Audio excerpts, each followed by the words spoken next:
오늘 예레미야 32장 1절부터 15절의 말씀을 가지고 어리석은 일, 어리석은 일이라는 제목으로 함께 은혜를 나누고자 합니다. 원래 짓고 싶었던 제목은 바보 같은 짓 뭐 이런 거였는데 차마 주보에 그렇게 쓰니까 뭔가 좀 이상하더라고요. 그래서 어리석은 일이라 좀 순화된 표현으로 제목을 좀 바꿔봤습니다. 우리가 살다 보면 특정 상황에서는 해서는 안 되는 일, 안 되는 행동들이 있습니다. 예를 들면 이런 거죠. 얼마 안 있어서 집을 이사할 계획입니다. 그러면 냉장고가 아무리 오래되고 지금 막 고장이 났어도 이사를 얼마 앞두고 나서는 냉장고를 새로 사지는 않을 겁니다. 뭐 안방에 놓는 뭐 장롱이나 여러 뭐 책장 같은 것들도 이사를 얼마 앞두고서 새 것으로 바꾸는 사람은 없을 거예요. 왜 그렇죠? 이사할 때 무거운 짐이 늘어나기도 할 뿐더러 이사하는 과정에서 뭐 기스가 나거나 흠집이 나거나 망가질 수 있기 때문입니다.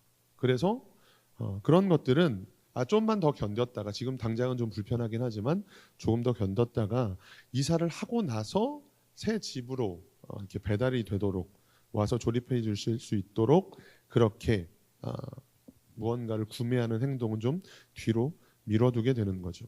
뭐 이런 것도 있습니다.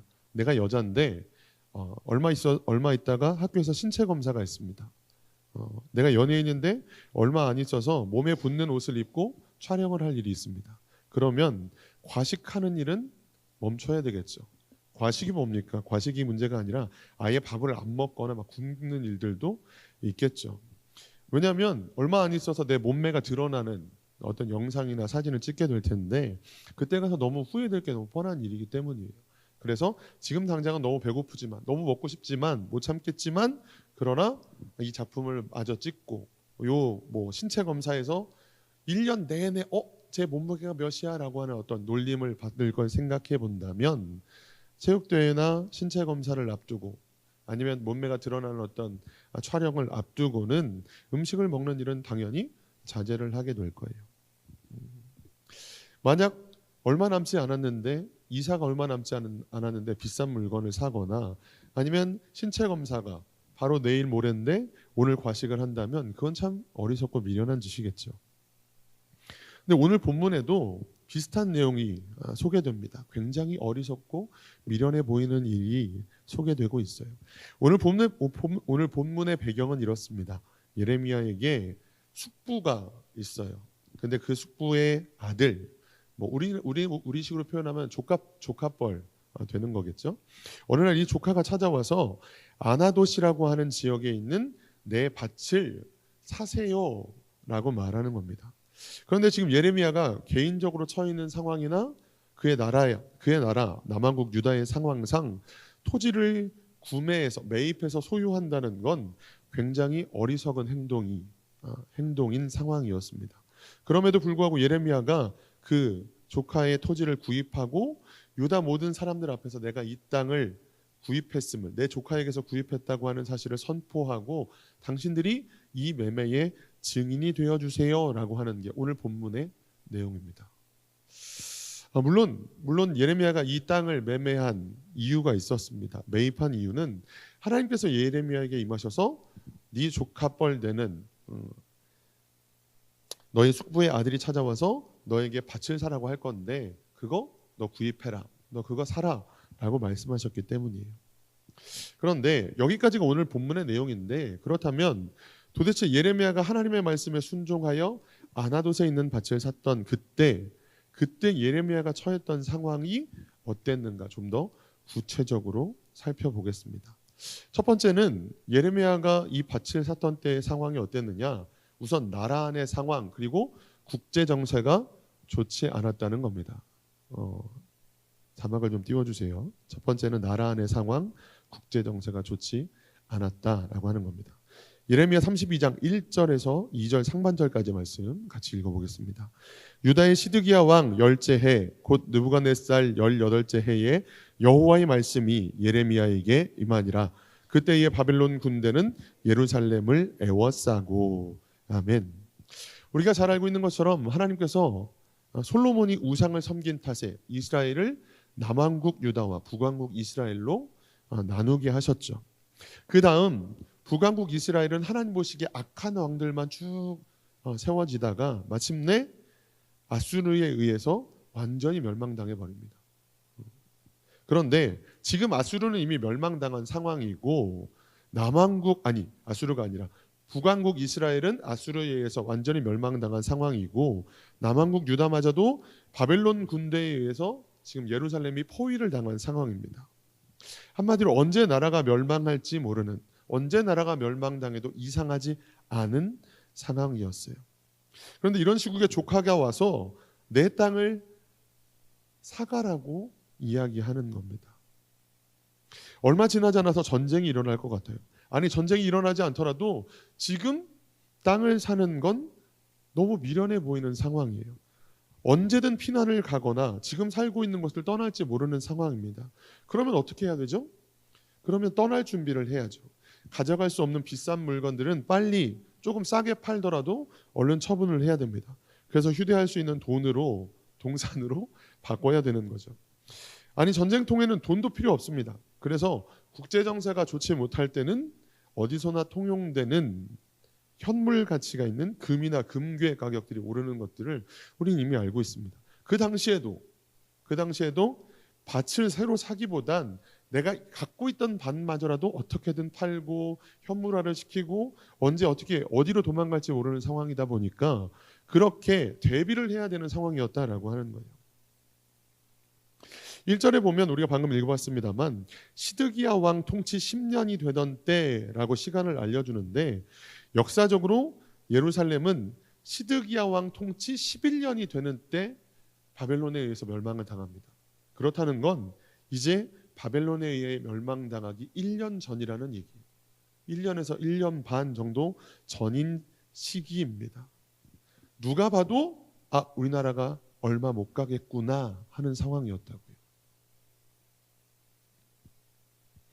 그런데 이런 시국에 재산들을 현금이나 금괴 같은 것들로 바꾸지는 못할지언정 토지를 구매하는 누가 봐도 어리석다고 손가락질 당할 만한 일을 예레미야는 지금 하고 있다라고 하는 거예요. 두 번째로 나라 안 국제정세뿐만 아니라 예레미야 개인의 상황도 좋지 못했습니다. 예레미야 32장 2절 말씀 우리 읽어보겠습니다. 예레미야 32장 2절. 그때의 바벨론 군대는 예루살렘을 에워싸고 선지자 예레미야는 유다의 왕의 궁중에 있는 시위대 뜰에 갇혔으니. 아멘. 예레미야가 궁중에 있는 시위대 뜰에 갇혔다라고 말합니다. 이 당시에 시위대 뜰은 왕궁 안에 있는 감옥이었어요. 지금 예레미야는 감옥에 갇혀 있는 상황이었다라고 하는 겁니다. 그런데 그에게 찾아와서 내 땅을 사가라고 말하는 상황, 그리고 그 땅을 구매하는 상황, 나라의 운명이 바람 앞에 등불과 같은 상황은 둘째 치더라도 예레미야 개인적으로도 지금 감옥에 갇혀 있는 상황인데 언제 풀려날지 모르는 상황인데 땅을 구입하는 일은 너무나 생뚱맞은 일이었다라고 하는 거예요. 그래도 하나님께서 그 땅을 사라고 말씀하셨잖아요. 그러면 사야죠. 하나님을 믿는 사람이 하나님이 말씀하시면 순종해야 되는 거 아닌가요? 라고 말할 수 있겠죠. 그런데 이 질문에 대한 대답을 좀 뒤로 미루고 예레미야가 왜 옥에 갇혔을까요? 예레미야가 왜 옥에 갇혔느냐? 지금 예레미야가 시위대의 뜰이라는 옥에 갇히게 된 이유는 그가 하나님의 말씀에 순종했기 때문이었어요. 그가 하나님의 말씀에 순종했기 때문에 옥에 갇혀 있었다고요. 예레미야 32장 3절에서 5절 좀 긴데 자막은 화면 두 개로 준비했습니다. 같이 읽어볼게요.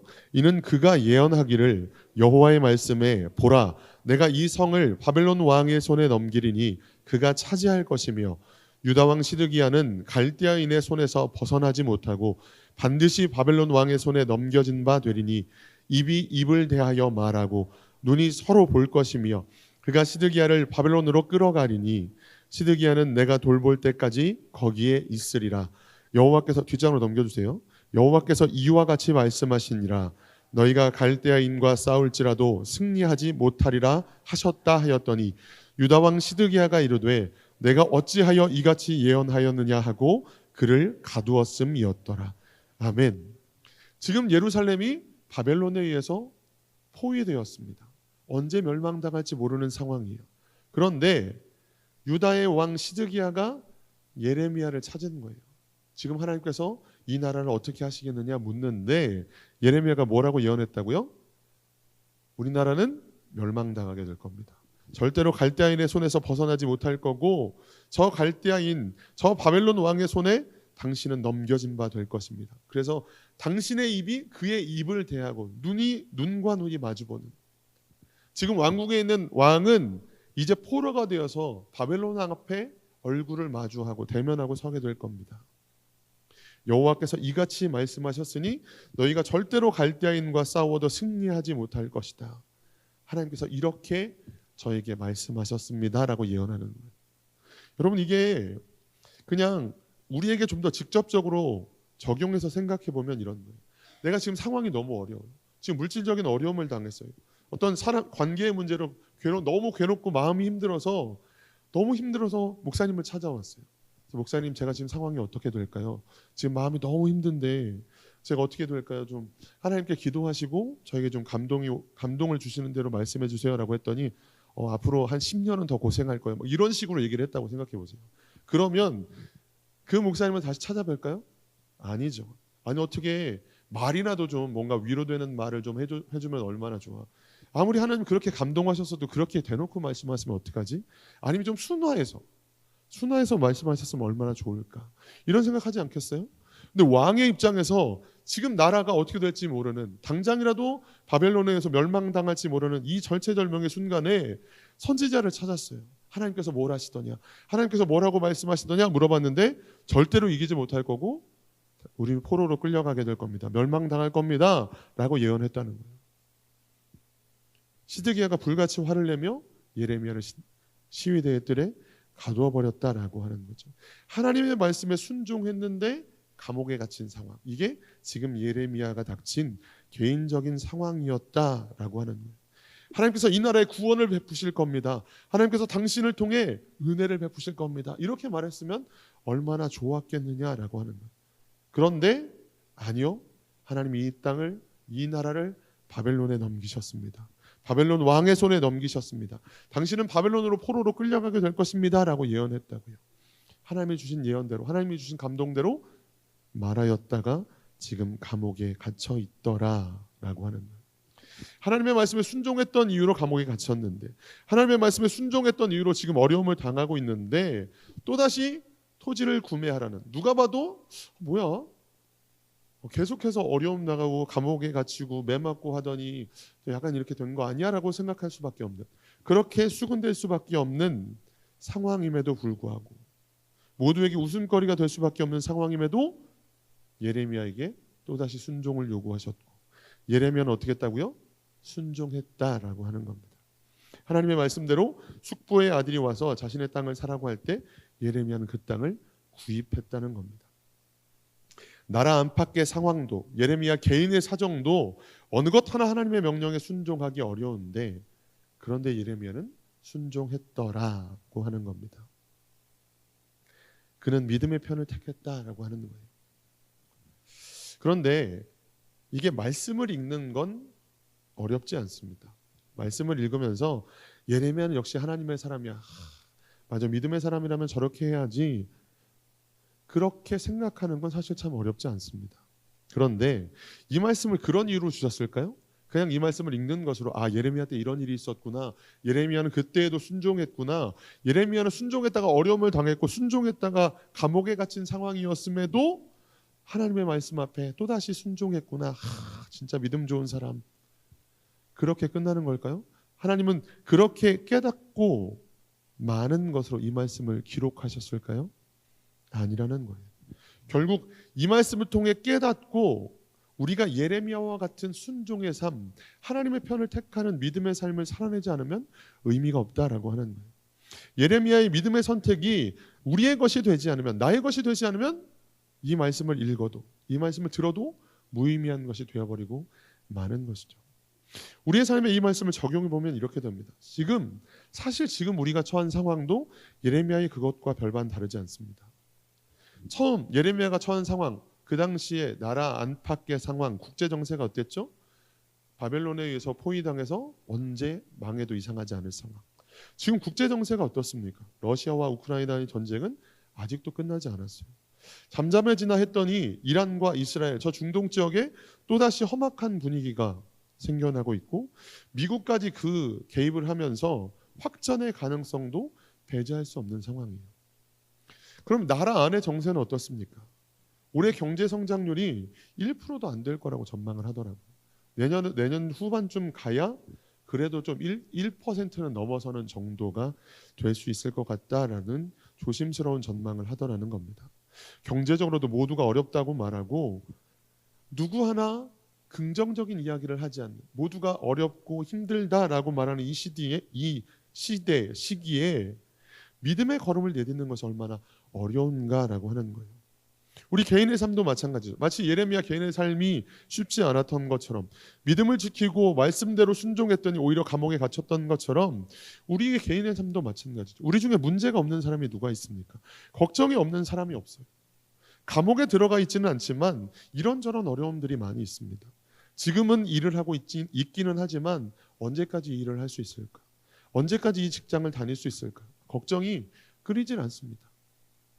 좀 직장의 문제에서 조금 자유로움을 얻었다고 해도 이제는 자녀의 문제로, 건강의 문제로, 또 다른 문제들로 걱정이 끊이질 않는다고요. 좀 더 노골적으로 이야기하면 지금은 하루가 다르게 세상이 변해가고 있고 시대가 변해가고 있습니다. 그런데 믿음의 길을 걷는 게 너무 바보 같아 보이는 거예요. 너무 어리석어 보이는 거예요. 미련해 보이는 거예요. 세상 사람들이 끊임없이 너 지금 그러면 안 돼. 그럴 때가 아니야 라고 이야기를 하는 겁니다. 우리 보고 손가락질을 하고 미련하고 어리석은 행동이라고 말을 하는 거예요. 자녀를 위해서 기도하는 일, 예배드리는 일, 이건 미련한 일인가요? 이건 분명 우리가 해야 되는 일이고 이건 하나님께서 우리에게 명령하시고 요구하신 일입니다. 그런데 자녀를 위해서 기도하고 예배드리는 일, 자녀가 예배드릴 수 있도록 하는 일보다 학원에 보내는 게 더 중요하고 현명한 시대가 되었어요. 예배보다 학원을 보내고 있어요. 아니 이런 말씀을 들을 때 무언가 마음에 찔림이 있어서 어렵게 마음을 먹고 학원보다 예배를 택했습니다. 그런데 성적이 떨어졌어요. 그럼 당장 어떻게 되는 거죠? 아 이게 뭐야? 믿음을 택했는데 예배를 택했는데 하나님이 학원 보낸 아이보다 예배를 선택한 우리 아이가 성적이 더 좋게 나오게 하실 줄 알았더니 마치 다니엘이 채소만 먹었어도 왕의 진미를 먹은 다른 사람들보다 더 피부가 윤택하고 담임 목사님 표현을 따라 또르르 막 이렇게 손이 미끄러지는 그런 일이 있을 줄 알았더니 사실은 성적이 떨어지는 거예요. 그러면 어떻게 되는 거죠? 마음이 흔들리는 거예요. 아 내가 미련한 선택을 했나? 내가 어리석은 선택을 했나? 라는 생각을 하게 되더라는 거죠. 그런데 뭐가 사실은 현명한 선택이고 무엇이 미련한 것입니까? 세상을 선택하는 것이 미련한 일이고 세상을 선택하는 것이 어리석은 일이잖아요. 그런데 바뀌었죠.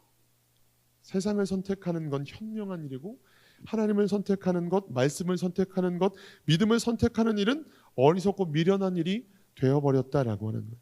마치 오늘 본문의 내용처럼 예레미야가 지금 이 시대적인 상황도 나라 안팎의 상황도 국제 정세도 개인적으로 지금 자기가 말씀을 전하다가 말씀에 순종했다가 감옥에 갇혀 있는 이 아무것도 할 수 없는 상황 어느 것 하나 긍정적인 지표가 보이지 않는 상황에서 모두가 손가락질할 만한 미련한 선택. 하지만 하나님이 말씀하셨으니까 순종할 수밖에 없었던 그 일.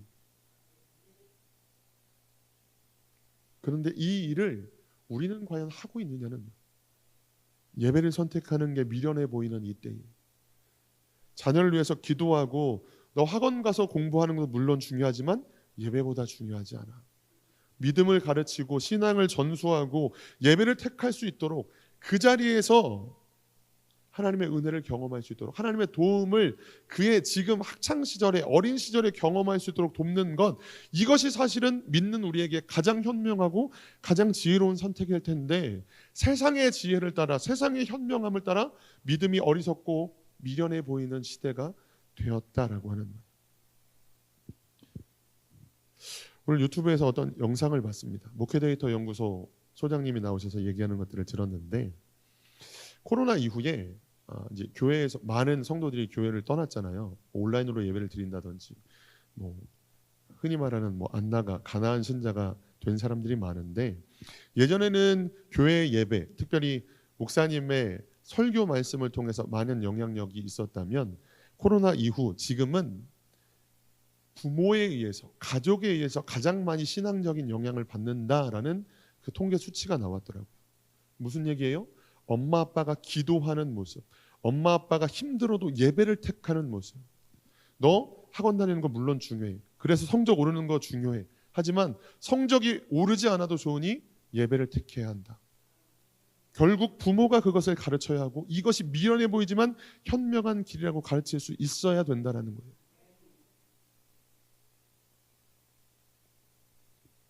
하나님은 우리에게 이렇게 말씀하십니다. 선한 데는 지혜롭고 악한 데는 미련하라. 로마서 16장 19절 말씀 우리 같이 읽어보겠습니다. 로마서 16장 19절. 너희의 순종함이 모든 사람에게 들리는지라. 그러므로 내가 너희로 말미암아 기뻐하노니 너희가 선한 데 지혜롭고 악한 데 미련하기를 원하노라. 아멘. 그런데 이 시대가 선한 걸 미련하다고 말하고 악한 걸 지혜롭다고 말한다.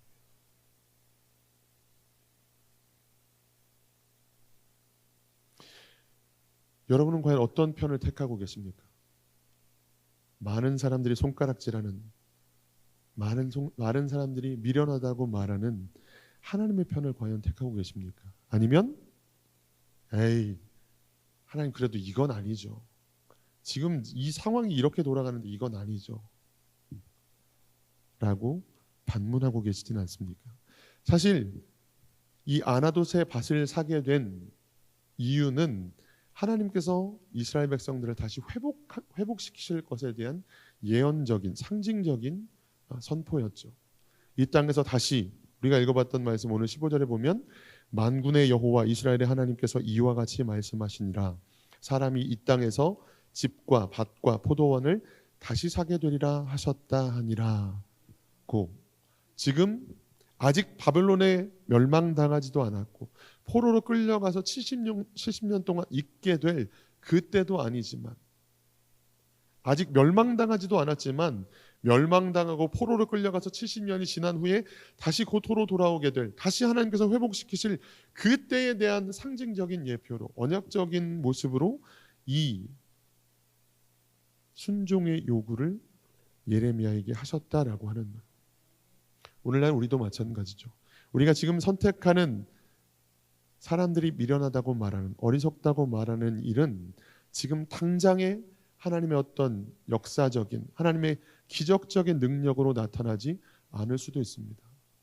약간 우스갯처럼 말씀드렸습니다만 그렇게 예배를 택하고 학원을 보내지 않았더니 성적이 오를 줄 알았는데 떨어졌다 정도가 아니라 앞으로 더 큰 어려움이, 더 큰 문제가, 더 큰 신음이 있을지도 모릅니다. 그러나 하나님은 분명히 약속하신 것을 지키시는 분이죠. 하나님은 신실하신 분이죠. 우리에게 주신 그 약속대로, 우리와 맺은 그 언약대로 우리를 회복시키시고 다시 일으키실 수 있는 분인 줄 믿습니다. 로마서 16장 19절의 말씀처럼 너희가 선한 데는 지혜롭고 악한 데는 미련하기를 원하노라. 세상에서는 미련하다고 어리석다고 손가락질 당할지 모르지만 우리 주님 앞에는 잘했다라고, 네가 좋은 편을 택했구나, 네가 선한데 지혜로웠구나 라고 말씀하시는, 그래서 마침내 주님께서 약속하신 그 좋은 것들을, 하나님의 은혜를, 회복을, 축복을 누리실 수 있는 저와 여러분들이 되시길 주님의 이름으로 축원합니다. 기도하겠습니다.